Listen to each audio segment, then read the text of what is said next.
তো ওই ম্যাডাম বলছে যে ঘরের ভিতরটা একটু দেখতে, তো ম্যাডামের সহযোগিতায় ঘরের ভিতরে আসলাম। ভিতরে দেখি কি কি আছে।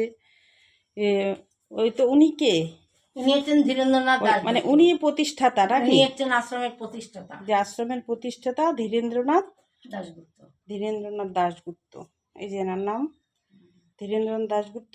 ইনি আশ্রমের প্রতিষ্ঠাতা, আর এনারই সম্পত্তি। তারপরের জন রাখাল চন্দ্র দে, এনার নাম রাখাল চন্দ্র দে, আন্দামান সেলুলার জেলে বন্দী ছিলেন।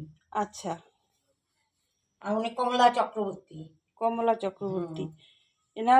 এনাদের অনেক অবদান আছে আশ্রমের। এরা সবাই হচ্ছে ফ্রিডম ফাইটার ছিল। ইনি হচ্ছেন আমার মামা, ইনি হচ্ছে কুমারেশ ঘোষ, ইনি হচ্ছেন সুধীরচন্দ্র আচার্য। আচ্ছা আচ্ছা। আর ইনি হচ্ছেন আমার মা। ও, ইনি আপনার মা? হ্যাঁ। ও, আপনার মাও এখানে ছিলেন? না না, কিছু বছর ছিলেন। কিছু বছর ছিলেন, বেড়াতে এসেছিলেন। এদিকে রামকৃষ্ণ সারদা ঠাকুর আমাদের। আচ্ছা, এই ঘরটায় আমি থাকি। ভিতরের এরিয়া অনেকটা, মানে বিশাল বড় বড় রুম। এই যে ম্যাডাম তার রুমে নিয়ে আসলো আমাকে। এই অ্যাকচুয়ালি এই ঘরটায় আমি থাকি। না, এখানে তো সুন্দর ভেতরটা। কতদিন আগে জল পড়তো। যিনি আশ্রম এখন দেখাশোনার দায়িত্বে আছেন তার রুমে আমাকে নিয়ে আসলেন। ওনার সহযোগিতায় আমি ওনার রুমের মধ্যে প্রবেশ করতে পেরেছি, এটা আমারও সৌভাগ্য। এর আগে এসেছিলাম কিন্তু ম্যাডামকে পাইনি।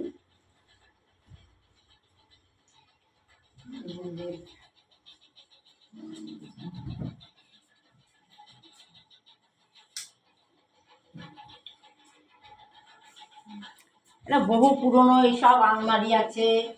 বহু বহু বছরের পুরনো। আশ্রমটাই তো অনেক পুরনো।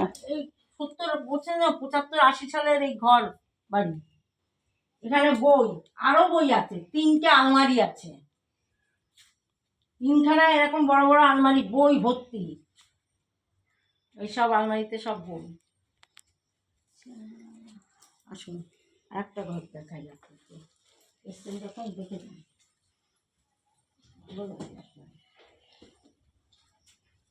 তো ম্যাডাম কুকুর বেড়াল ভীষণই ভালোবাসে। ঢুকেই দেখি অনেকগুলো বিড়ালের বাচ্চা। কোথায় গেল? যাদের মাটা থাকে না, হ্যাঁ, এখন কোথায় কোথায় যেন চলে গেল। কোথায় কোথায় লুকিয়ে পড়লো অনেকগুলো বিড়ালের বাচ্চা। হ্যাঁ, ফেলে দিয়ে গেছিল কে জানে। আর আপনি তুলে এনেছেন বিড়ালের বাচ্চা। দুধ ভাত খায়, আমার গরু আছে, দুধ আছে। হ্যাঁ হ্যাঁ, দুধ ভাত খায়। অত মাছের কারবার নেই।